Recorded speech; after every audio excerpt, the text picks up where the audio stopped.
Good day, friends. Welcome to another Word of Gord. Average Folks in the Afterlife, number 66, I think. And on this sunny winter's day, we'll continue with Albert Taylor's Soul Traveler.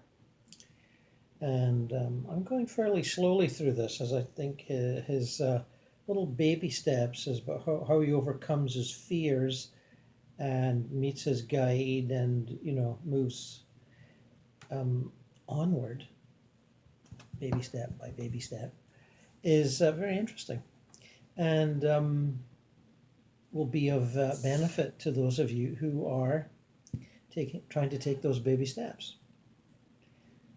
And what can I say? You need the training wheels on the bike before you ride the bike. And you need to walk before you can run. And just because I'm a runner, that doesn't mean you couldn't be one too. Anyone can do it. April 12, 94. I lay down and went through the usual preparations. I let go of the physical. I don't remember leaving my body, but I do recall the sensation of flying. I seemed to be on autopilot, flying high and steady. I remember I'd spoken to an Eckankar friend about my failed attempts to meet my guide. He asked simply, "Did you look behind you?" I decided to take advantage of the autopilot condition and look back over my shoulder. To my surprise, there was an entity supporting my legs and feet, helping me to fly. I waved at it and it waved back. See, they're friendly. This was weird. It released my legs, flew up beside me and hugged my waist. Fear closed in on me, but I managed to suppress it. The entity pointed downward at what looked like Stonehenge. We circled repeatedly over this ancient ceremonial circle, and I could see the figures moving in and around the huge stones. Each would stop briefly at a pillar, then move on to the next. The scene reminded me, oddly enough, of patrons at an art gallery. The entity began to tell me something about this famous attraction. I was concentrating so hard on controlling my fear that I missed what the entity said. At last I felt I'd had enough of this new experience and thought of returning to the body. Sensing a quick visual shift and then a rapid motion, and I was back and reconnected. Following week would bring another encounter with the same spirit. Same problem with communication would persist, although I simply could not get past being mortally afraid. Fear, big time fear here. Anyway, you see how 1 minute he's in his bedroom, kind of trying to get out the window, and a little while later he's over Stonehenge? I'd be willing to bet that in the nights when he wasn't remembering anything and thinking he was just sleeping, he'd be with the guide and, trooping around the world. And then later he'll go, "Oh my, isn't it incredible that I can go, across several continents?" This is the hidden factor, I believe. April 1994. Prepared for takeoff, relaxed, and let go of my physical. Found myself flying in autopilot mode again. Looked over my shoulder. Sure enough, there was my autopilot. This time, Otto, as an automatic pilot, did not wait for me to acknowledge his presence. Otto flew up and hugged me around my waist. I didn't want to look at Otto directly, but I did notice his color and skin pattern kept changing. My kid, one of my friend, Henry did that to me once. Was it toward the end of More Adventures in Eternity? He kept changing his manifestation as I was trying to communicate with him, like constantly. It's hilarious. Once again, Otto pointed down. As before, we were flying over Stonehenge. Fear crept over me again as Otto spoke into my ear, and I still couldn't recall what he said. We flew round and round over Stonehenge. Otto continued to speak, and I continued to be very uneasy. I decided to return, thought of my body, and there was a quick shift, and I reconnected.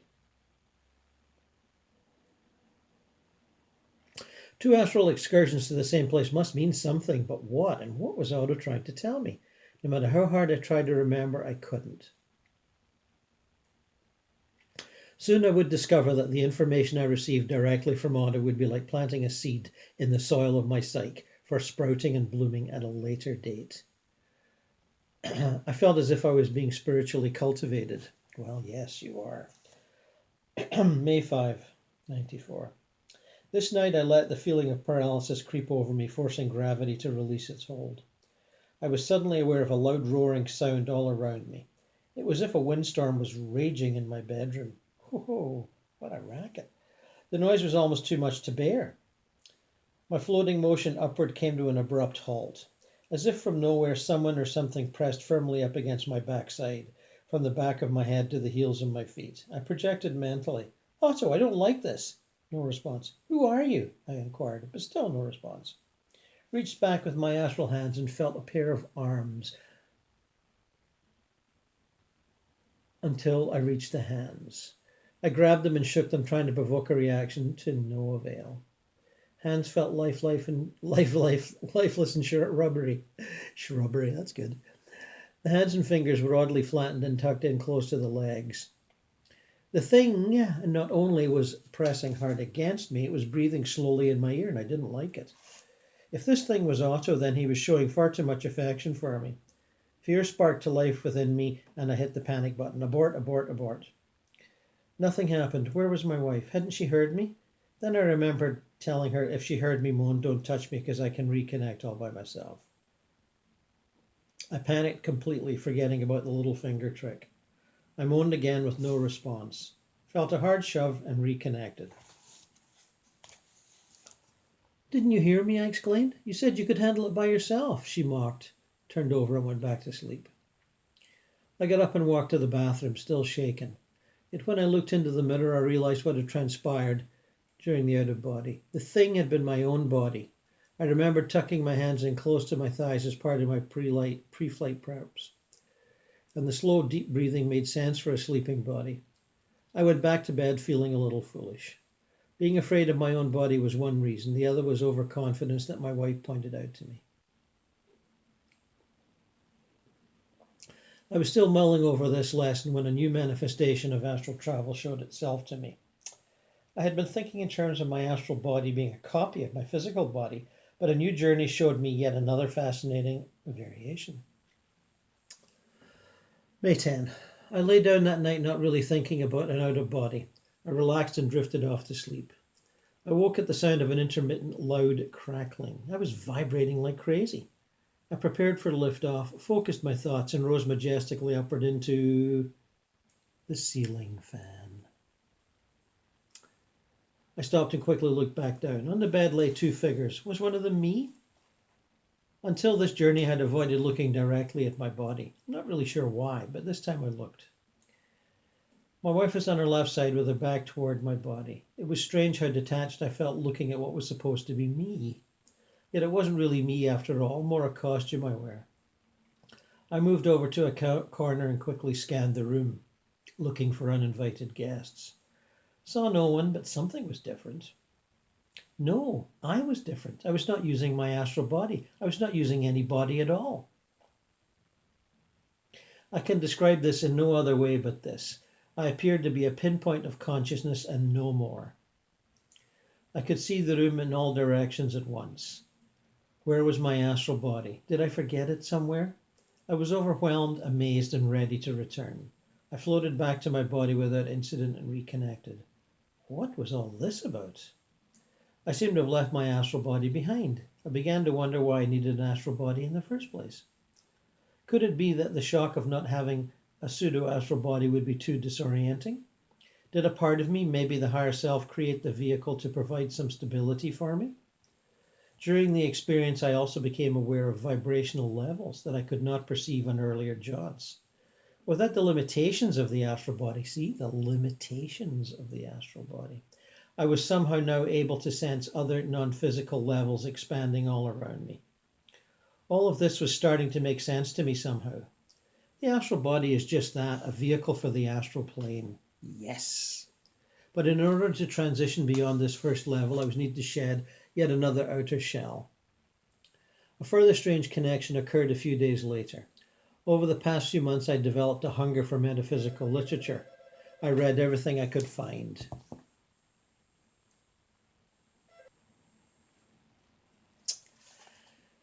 The odd thing was, most of the books I read were gifts or were recommended by a friend or sometimes by a complete stranger.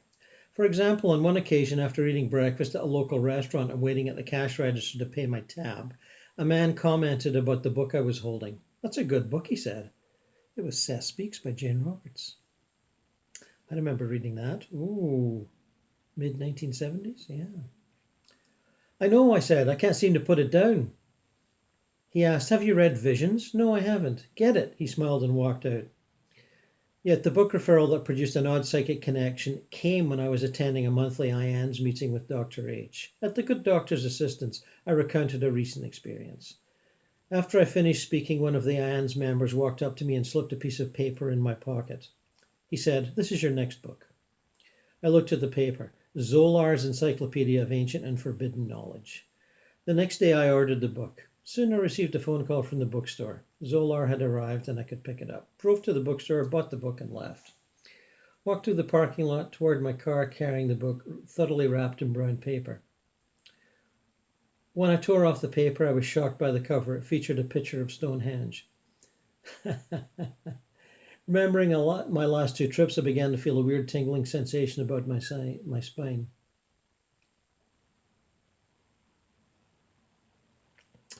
Anyway, point of consciousness. A pinpoint of consciousness and no more. I could see the room in all directions at once. Where was my astral body? Indeed. That is an experience that you will have at some point or other. And as long as you feel the need for an astral body to do that traveling, you will be in it.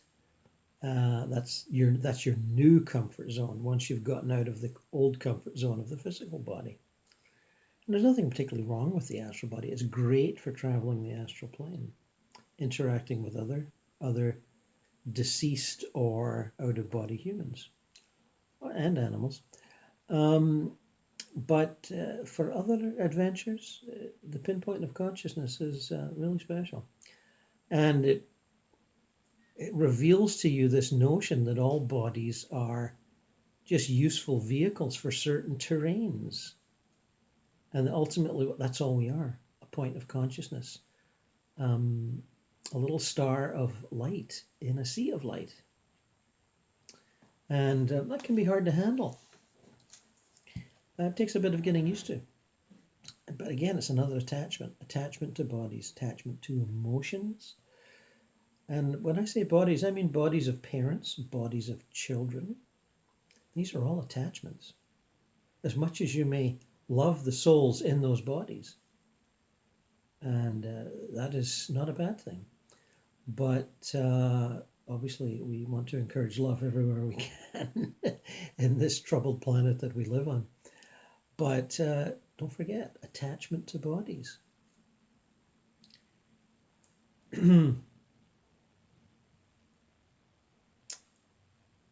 August 20.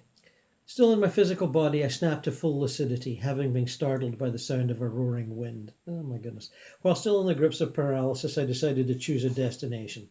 Flying near the clouds would be interesting. I faded or dissolved out of my body and materialized flying high above the ground. That was a different way to start. I paused, then reached for the sky and climbed at an incredible rate of speed. Soon I was among the clouds. Most were heavily saturated with moisture. I was homing in on a large dark cloud when my internal warning system went off. Oh dear. A peculiar feeling of danger took hold of me, which confused me. But one thing was clear. Change course. No! Suddenly there were no clouds, just an endless night filled with tiny points of light. All around me were twinkling stars. It was beautiful. The moon seemed to be rushing toward me. I veered off and turned back toward the earth. I could see oceans and land masses through a cloudy veil. I kept asking myself, why haven't I done this before? The land soon was rapidly approaching. Down, down, down. I was falling. I screeched to a high halt above the ground. Paused, assuring myself I was still in control. Dove downward again, aiming toward the west coastline of North America. Look at himself. He's aiming toward the west coast. What a guy. As I approached the coast of California, I could see the faint lines of highways and roads. Soon I could see cities and clumps of buildings. I flew in low over a street. People were crossing and standing at bus stops. I flew up to a street sign and floated there, staring at the sign. Couldn't read the words. Could see letters or symbols, but I couldn't make it out. I felt astrally dyslexic. There's a curious one. I decided to perform a quick shift to simplify returning, focused my thoughts on my body, felt a shift from location to location, reconnected, and opened my physical eyes. The journey left me in awe and wonderment. Not only had my suspicions been confirmed about not being of this earth, because I was more than capable of leaving it, I now began to think that truly we are of the stars. This is fitting, as the word astral means exactly that. While I was far beyond the environment needed to support my corporeal counterpart, I felt I could journey light years into the void of space, fueled only by the power of thought.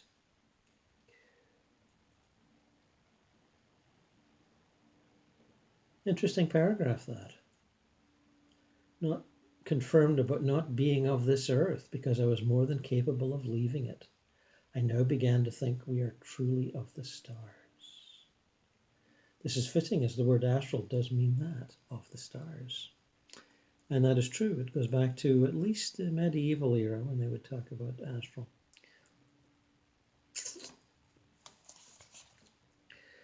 In early September 94, I had an interesting short out of body that harked back to my sense of being a psychic rescuer.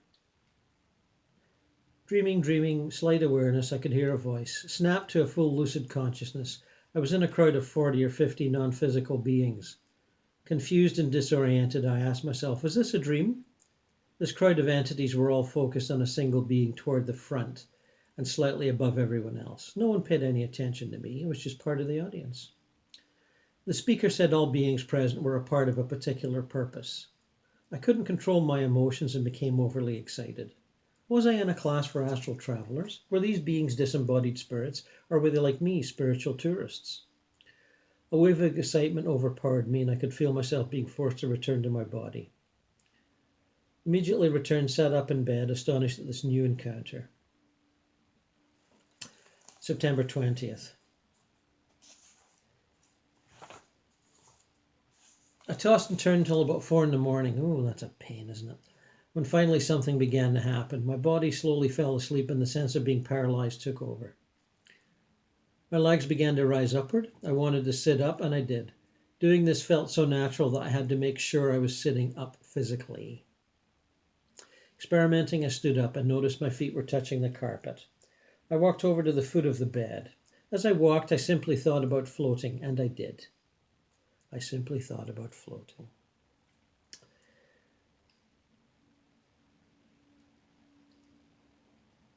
Then I thought about walking on the carpet, and immediately I floated down and walked. I caught sight in the mirror on the back of the bedroom door and noticed I had no reflection, like Count Dracula. Yeah, that happens. Mirrors don't reflect astral bodies. They don't quite catch the vibration. I put my hand through the mirror on the back of the bedroom door, paused, and then dove through it into the hallway. Oh, that's fun, diving through things. Oh, yeah. I floated there, trying to decide where I should go. Kim came to mind, and I focused on her. Without warning, I felt 2 hands on either side of me gently grabbing my arms. The hands turned me around, and I pulled me throughout the wall. Saw nothing but blackness. Then I found myself standing in front of an apartment building. I was totally disoriented. Yeah, sometimes instantaneous travel, responding to thought, will leave a bit of a little sort of, borderland of darkness. It's dark and then you're there. Don't let this disturb you. You're just getting used to the instantaneous transfer. Then I found myself standing in front of an apartment building. I was totally disoriented. Confused, I forgot my destination. I decided to call for Otto again. I pointed to a spot 10 feet away and said, "Please appear over there." I looked behind me, but no Otto. I then began to think of my body and experienced a quick visual shift, felt a slight bit of movement, and reconnected. For some reason, my memory fails me in the astral body, and I sometimes forget where I am going.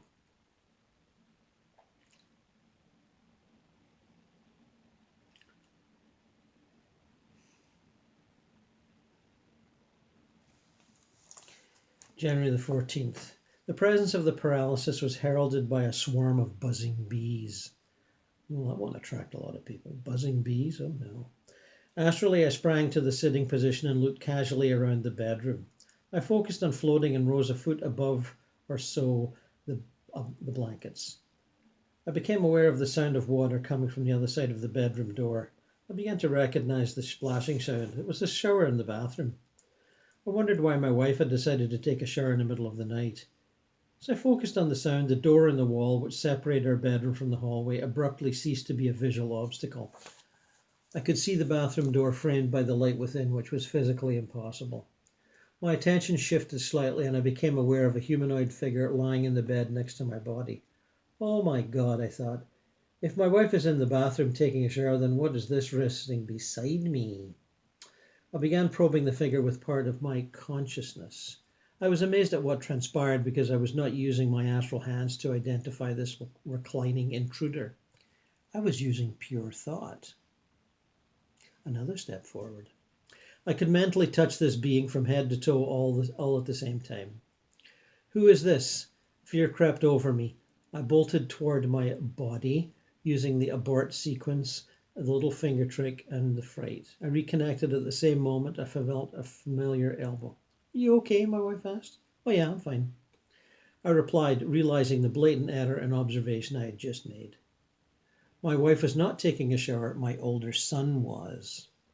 Feeling foolish, I lay down, listening to the sounds of my son Brandon completing his shower and turning off the water. The next morning, I asked him why he had decided to take a shower that late. Dad, I didn't get off work till 1:30. Sorry, did I wake you up?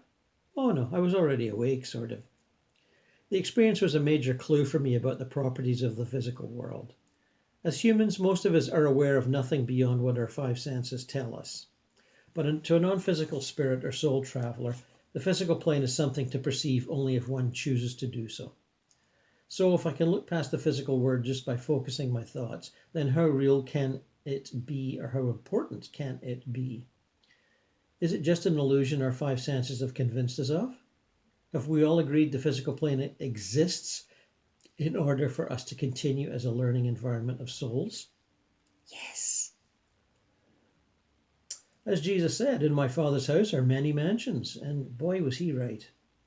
I suggest the physical world is just one of these mansions, but it is far less influential in our lives than the mansions we can't see. Oh, so right, Albert. It's not what you see that's important, it's what you can't see.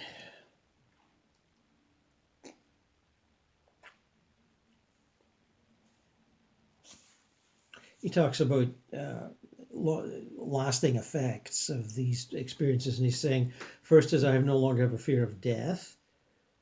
I believe there's a hereafter. Whatever defines me will conscientiously survive. I've heard numerous first-hand accounts of near-death experiences, and to me they appear to be akin to my journeys. However, I have not died, and unlike what I have heard about the near-death experience, I seem to have more control over my travels. That's true. Most of the time I can choose where to go and when to return. I also have what I describe as a knowing that has stayed with me since the beginning.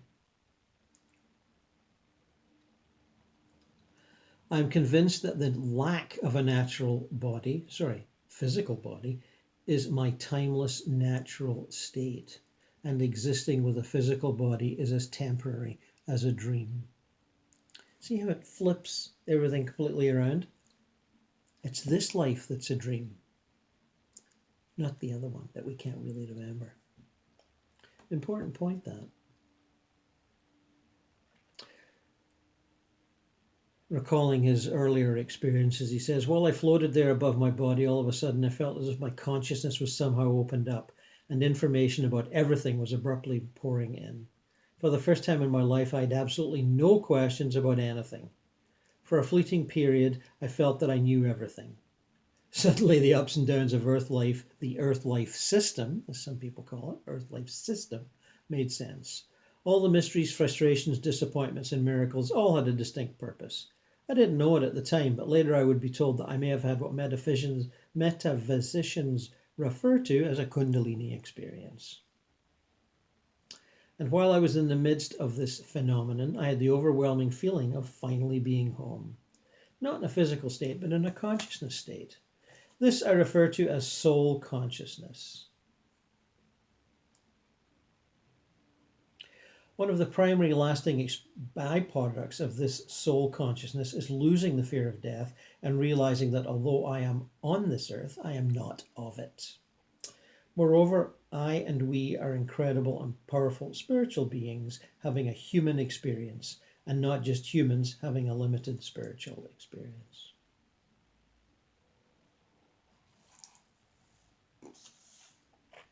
I was invited by my friend Kim to explore my imagination in a slightly different manner.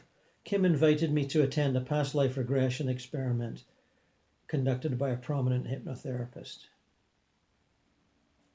My relationship with Kim is a little unusual. She feels almost like a sister. This I find strange because I have no siblings and have never wished for any. But there is a bond that has been apparent to me from our initial meetings. Still, when I drove to Newport Beach, I kept asking myself, why are you doing this? This is a waste of time and money. Turn around while you still can. Fear again. What does this have to do with out of body anyway? When we arrived, Kim explained she'd done this before with remarkable results. Welcome, I'm Dr. Carbone, she said, turning for us to follow. We're just about to get started. We entered a small but cozy den where 6 people were already seated. We exchanged greetings, then found our chairs. Kim and I were seated on opposite ends of the room. I felt a little silly and sat there staring at Kim. Dr. Carbone explained to us what was to come and said we should relax and follow her instructions. The doctor started a tape of pre-recorded music and began to lead us toward a light hypnotic state. I relaxed my body with relative ease, almost like preparing for a soul journey. After ensuring that the participants were thoroughly relaxed, she began to describe a forest with tall swaying trees. In the forest, she described a long winding path and directed us to follow it. At the end of the path was a house, one that we had lived in during a past life. Pretty standard induction technique, that, and not hypnosis. It's relaxation and guided visualization. Something I do myself for clients on many occasions. I have a pretty active imagination, so I gave in to her prompting and made an effort to visualize. In my mind's eye grew an image of a white and brown German cottage with dark brown shutters. Interesting, he said German cottage. What is it about German cottages? Ask yourself why he's seeing that right away. Following her guidance, I moved to the door, opened it, and walked in. I could see a half-circular staircase on the left and a dining area toward the light. I moved to the dining table and observed neatly placed pewter dishes. I was intrigued by this because Dr. Carbone stopped verbally directing us after I entered the doorway. I noticed a warm, flickering glow radiating from the fireplace. I turned and walked over to the staircase. I climbed quickly and entered one of the bedrooms at the top of the stairs. Inside on the left wall was a closet that stood out from the wall and was supported by short wooden legs. I opened the closet and found it filled with women's clothes. Then a strange feeling swept over me. I had an instinctive impression that these clothes were mine. This was getting too weird. Yeah, the switching of genders in past lives, it can be a shock. I'm used to it now. Some of you may not be used to it yet, but you will. The doctor cut in. You're leaving that life through a long tunnel. As you emerge on the other side, you will be in a life previous to the one we just visited. I found myself standing on a snow-covered mountain studded with tall trees. Smoke from nearby campfires permeated the air, but I sensed something else. People were moaning. No, people were dying. No, my people were dying. We were starving. I looked down at my feet, which were shod in furry, knee-high, crudely crafted boots. This was too much. I looked up from my boots to see some of the dead being carried away on 2 parallel poles drawn by horses. Then it suddenly hit me. My people were dying because the cavalry had driven us away from our homeland and into the mountains. I want you to go to the last day of that life, Dr. Carbone interjected. Suddenly I was lying down, covered by thick furs. I had been mortally wounded during a one-sided battle. We had returned to fight for our land, the land of our fathers. We didn't have a chance and were brutally slaughtered. I looked around. I was in a circular pointed room with a fire burning in the centre. A flap of hide at the top was partially open to let the rising smoke escape. The count of 5, I want you to return to this life, Dr. Carbone interrupted. You are healthy and whole. 1, 2, 3, 4. I sat up slowly. What a great imagination I have. Like the dead coming back to life, the other time travelers began to stretch and yawn. She looked straight at me. So tell us about your experience. Oh, no, I was just using my imagination. Please don't be shy. Tell us. Reluctantly, I shared my story, but only bits and pieces with very few details. While I spoke, I couldn't help but notice Kim staring at me with a blank look and her mouth wide open.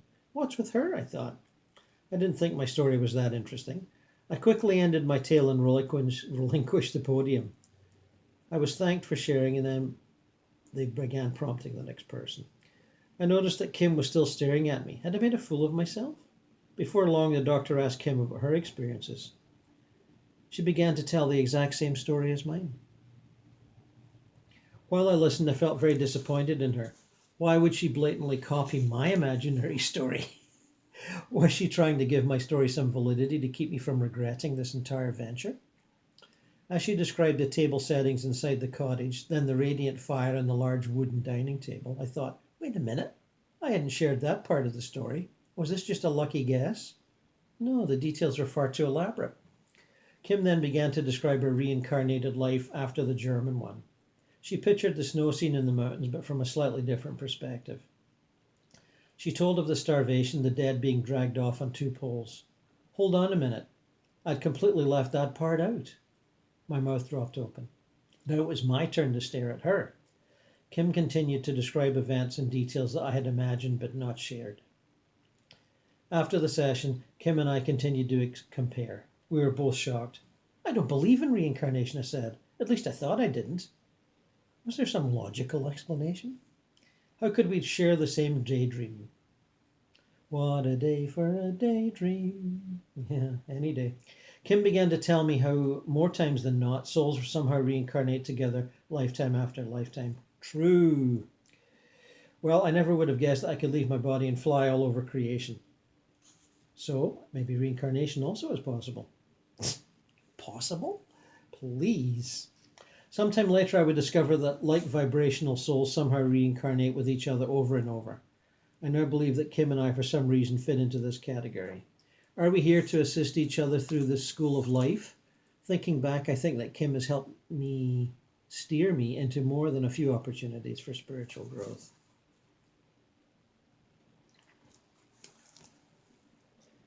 During my, I guess the comment here would be some of you will, as with Marilyn Hughes, have out-of-body experiences or lucid dreams where somehow or other you are guided into a past life. And usually you'll know, you'll get the vibe of it. So get ready for that, because some of those past lives aren't too pleasant. Certainly some of mine weren't. I mean, there's nice ones too. During one of my out-of-body flights in '94, I was drawn to a location I can only describe as a meeting place. I do not believe this place is a physical location. If it is, it's not on Earth. At least twice I have felt an irresistible urge to blink out and follow its magnetic pull. When in this location, I feel overwhelmed by countless entities seemingly milling around. These beings paid very little attention to me. I wonder if this was an entity's self-created pseudo-reality, or was I in the midst of hundreds of entities? Oddly, I felt only a little fearful. I scanned the crowd and was puzzled as to why they were here, wherever here was. Suddenly, I recognized the face of a being a short distance away, looking directly at me. I thought, no way, it couldn't be her. The entity bore a striking resemblance to my late Aunt Vera. Why would I see her? I haven't thought of her in years. I almost never think of her. Aunt Vera was my mother's sister who died of cancer in August '82. I was very close to her in my youth, but we'd grown distant during most of my adult life. Now here she was, standing or floating directly in front of me. I felt fear rear its ugly head. If this is her, I thought, then she's the first spirit whom I knew and whom lived and died in my lifetime. I was a pallbearer at her funeral. This encounter unleashed a flood of emotions that I couldn't handle. I thought of my body and retreated for home at warp speed. When I reconnected, I was dazed by what had occurred. See, when you're in your astral body, it's the body of emotional energy. So strong emotions can easily overwhelm you, which is why I always tell people, travel in the mental body. It's not affected by emotions. It's propelled by thought.